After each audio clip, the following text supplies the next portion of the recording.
up, guys, and welcome back to the channel.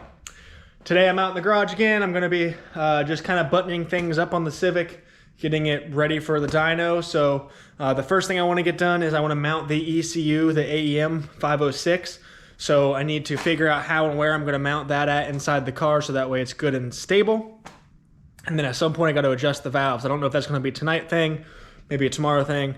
We'll see. But for starters, I want to go ahead and get that ECU mounted. So I brought some tubing home from work. My buddy Walker kind of gave me this idea of putting this soft polyurethane tubing like around the screws between the ECU and the frame of the car or wherever I end up mounting it at. That way it kind of helps absorb some of the vibrations. So I'm definitely going to do that. I just got to figure out how and where I'm going to end up mounting it at, as well as the boom slang harness, because it does take up a lot of room in there. So yeah, let's go ahead and figure that out and get that thing mounted in there. All right, you guys, so I got the ECU bolted down in there. You can kind of see that, sorry. Got it bolted down right there. So that all looks good. I really like that wire being right in front of it, but I'll kind of tweak all these wires and make them sit how I want them to. You know, something more like that, I think. Yeah. So we have access to all the ports that we need on the ECU. So yeah, so now we can put the laptop in here if we need to. And then the carpet fits over top nicely.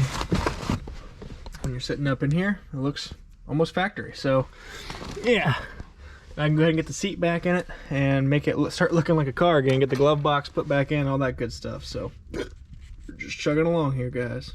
All right, guys, got the seat put back in, carpet's all back together, everything's looking good, glove box is back in. So yeah, interior's basically done for now. Now probably tomorrow I'll come back out here and start working on adjusting the valves and make this thing really run right. And then yeah, we're basically ready to hit the dyno, guys. So we are really, really close. I'm so excited. But yeah, that's gonna be it for tonight, guys. So yeah, I'll see you guys tomorrow when we get started on that valve adjustment. What is up, guys, and welcome back. We're back out in the garage today. As you can hear, it's raining outside. Nice, peaceful. I could nap right now, big time on the couch in there. Don't tempt me with a good time, because I'll do it.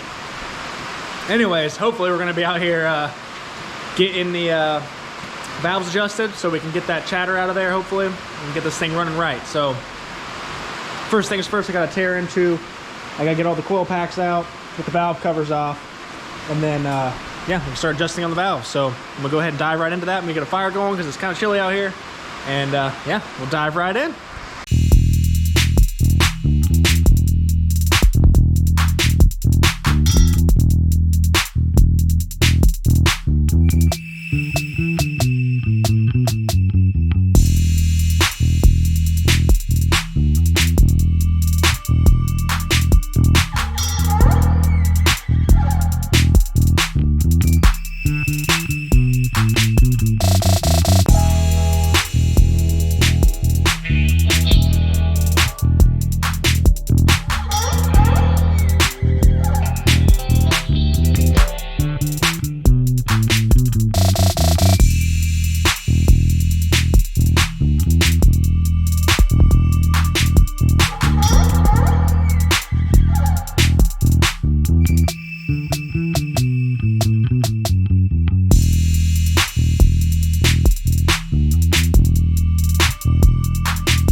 All right, you guys, so I just got all of them adjusted. There was definitely at least 3 on the intake side that were pretty loose, so that I'm assuming that's where a lot of that chatter was coming from.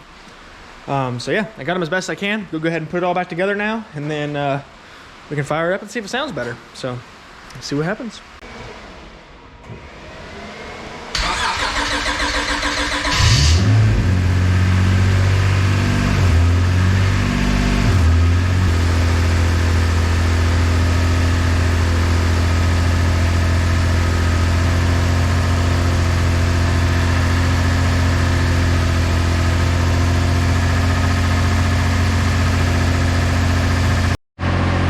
It sounds a million times better. You can barely even hear the valves making any noise now, so we're good.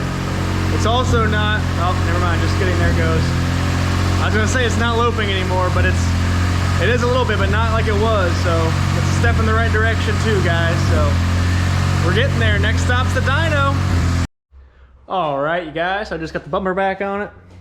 She's all back together, and she's gonna sit like this until we hear back from a company to tune it. So I've reached out to 2 different companies now about getting it in for a dyno tune to see how long the wait's going to be on that. I haven't heard anything back yet from either of them. But yeah, we'll just wait until we hear something. Also, I did go ahead and order this fan that's on here. The radiator fan was 1,000 CFM fan. I ended up ordering from Summit the same brand fan, but it's a 2,500 CFM fan. So it's more than double what this fan will do as far as air movement, so it shouldn't, once that gets here, we shouldn't have any issues at all with overheating whatsoever, hopefully. If we do, then we've got other problems, but that should solve any issues we've got, and then yeah, we're done, guys. We are just waiting to hit the dyno. This thing has come such a long way, and I cannot express to you guys how excited I am about it.